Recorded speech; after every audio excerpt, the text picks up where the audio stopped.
In this video, I'll show you how to activate Bunq card.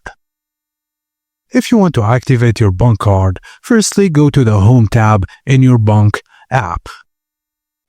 Select the card you want to activate, then tap Activate Card. Choose and confirm your new PIN. And that's it, your card is now ready to use.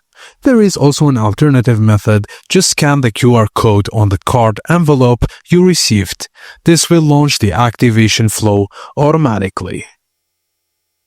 The magnetic stripe is enabled by default for the countries listed in your countries list if you want the physical card.